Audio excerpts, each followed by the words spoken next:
Welcome back to the Get Off the Treadmill podcast for small business owners and entrepreneurs, where we show you how to build a successful business and to have a life too.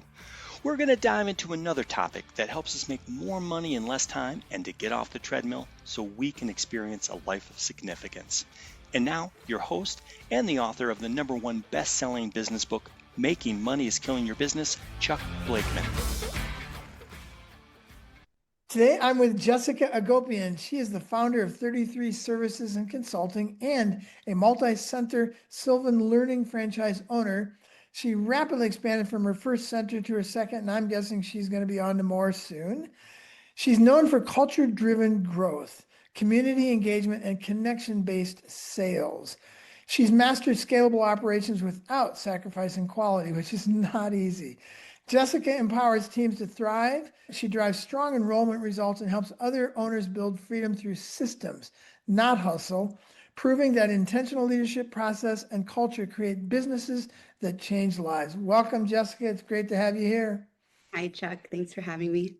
And I'll tell our listeners, we had Jessica on for one other session on just being the bulldog and how to start and grow a business and the mindset behind that. So look for that one, search for that and grab it and listen to it. Today, we're going to talk about sales and business development. I like that term even better because sales, it's been co-opted by kind of cheesy, stab people with your business card kind of stuff and invade their lives. But I love this topic for multiple reasons. One is I wasn't very good at it to begin with. We've created a 10-week program around this that teaches business owners for the last 20 years how to actually create business development and create new sales without ever stabbing a stranger with your business card and doing things just, I would say, counter-logically to where we're at. So I want to get your experience.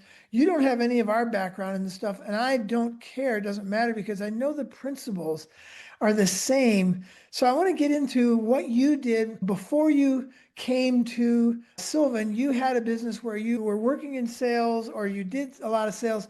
Tell us that background and how you brought that with you before you even got into Sylvan. Yeah, I had a lot of different sales experiences along the way. And when I was a lot younger, I actually had a sales job at a gym selling memberships. Oh, that's hard. I did not like it. I thought I would never do it again. But then I think it was the cold calls for one. Then I realized there was a different way to do sales where it actually made an impact. And I tried different. It's all about what you're selling too. You do have to believe in the product that you're selling. That's what makes you good at sales. But I then went into selling had gates and fences. So this was something materialistic that I was selling to families, expensive products, and it taught me a lot. It really, really taught me a lot, but I knew that it wasn't my path. So going into selling tutoring to families felt a lot more rewarding and meaningful, and being able to see the difference after just made it so worth it to me. So that was my path getting into sales, but I don't love to think about it as sales too, because at the end of the day, we are helping families. So Yes. That's what it's all about. But there is a right way to go about it. Yeah, and I'm with you. I agree. Yep. Sales tends to be kind of a one-way transactional thing. I'm selling you something.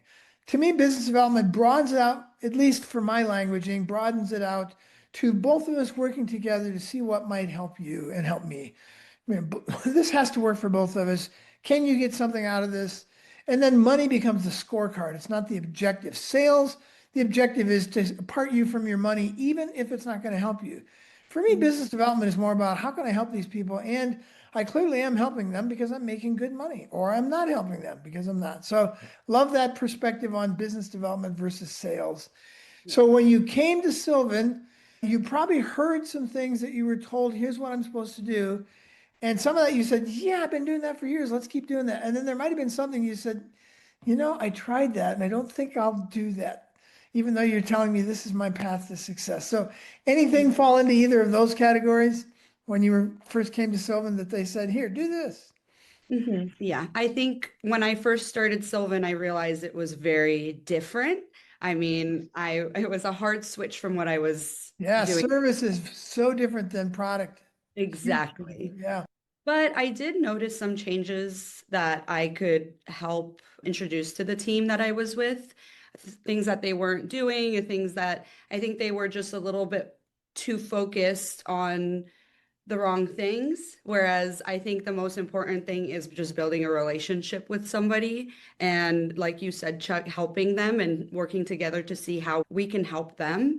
Everybody wants to buy when they have an issue and a problem. And a lot of the things that we deal with here at Sylvan are very emotional.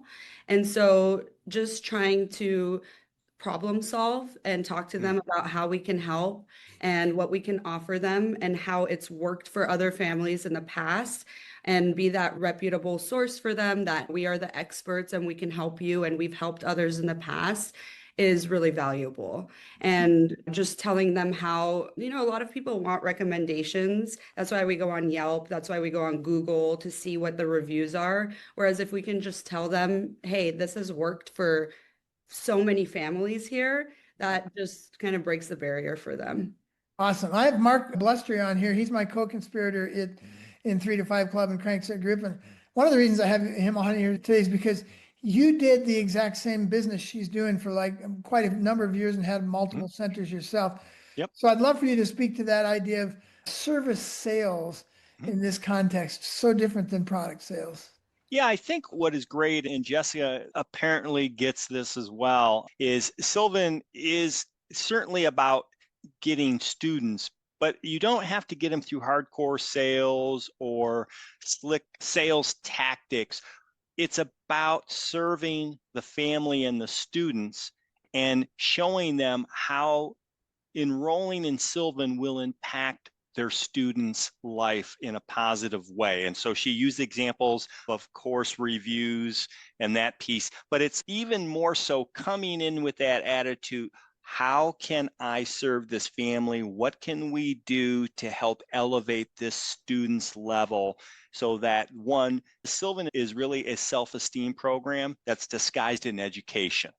That's my belief based on my experience in it. And it's through their methodology that ever so slightly, and without the student even knowing, each little problem is closer to their learning on their level. And so we're meeting them at their level versus where they're supposed to be. Yeah. And when you do that, and they have these miniature successes each and every day when they're at Sylvan, their confidence level just soars. And then they become able to take on larger challenges. And so what Jessica's saying is, I believe in that service. I believe in through the reviews, and it really is having the attitude of serve, don't sell. Mm-hmm. Show people the impact it will have. And then the student will actually show the parent the impact when they show how confident they are after just a few sessions. Yeah. Yeah, I want to amplify that for just a second because you use the term serve, don't sell. Mm-hmm. And I published a book this year, a few months ago through Entrepreneur Press. And the title of it was supposed to be Serve, Don't Sell. Yep. Because that is the content of the book. Stop selling and figure out what they actually need and want, not what you want to sell them, and watch what happens. Jessica, you said this earlier, nobody wants to be sold stuff. Everybody wants to buy, though.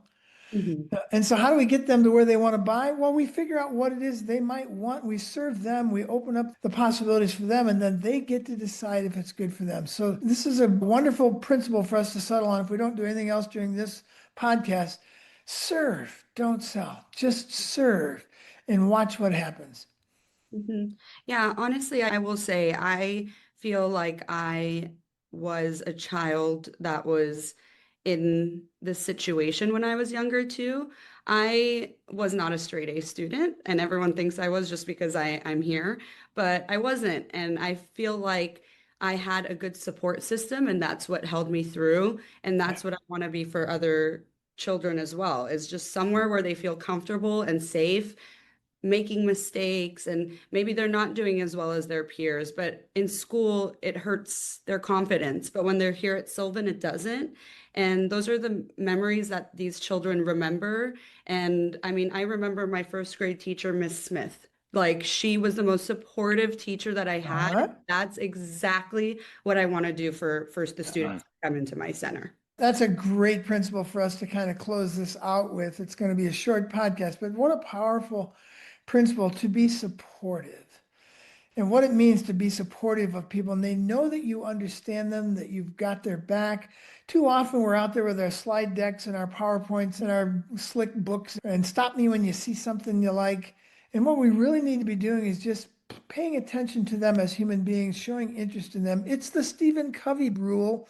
One of his 7 habits of highly effective people is to just figure out how to be understanding of others instead of trying to get them to understand you. And in sales, we spend all our time trying to get them to understand me. Let me show you how great I am and how great my product is. Turn it around and watch what happens. Well, you're onto some stuff there, and obviously it's working for you. You've got 2 Sylvan centers now, and I know your eye is on the ball to see where you want to grow from there. So love your entrepreneurial spirit in that. Any closing remarks, any sort of last minute sales advice that you might give to either Sylvan owners or just generically? I will say I always need to remind myself. I mean, things get chaotic, especially with, the business that we're in, but it's always important to remember why you're doing it and what got you here in the first place. And I personally love kids and knew I always wanted to do something with kids. And at the end of the day, whether sales are up or down or, operations need updates in their processes, whatever it is, you're doing this for the kids. And that's what needs to bring you back every time. Brilliant. I love it. When you're a purpose-driven business, you're going to make a lot more money. This has been a lot of fun. And Jessica, we just teased all this. How can people get a hold of you, either to learn more about and just to connect? Sometimes business owners just need somebody else they want to chat with, but it could also be somebody who wants to get involved in Sylvan. How can they get a hold of you? Yeah, I love connecting with every and all type of business owners. My email is jessica@sylvaneducation.com. All right. Fair enough. Thanks, Jessica. Mark, any closing words on sales? No, I think the only thing I'm going to say is if you believe in the impact what you're selling can do for your customer or your student, it becomes so much easier to have that impact and not feel like you're selling, but really serving. Mm-hmm. Brilliant. Fall in love with the result you're bringing to people, not with the process of selling to them. Well, that's brilliant. Appreciate you guys. Thanks so much for being on today, and have a great rest of your day. You too. Thanks.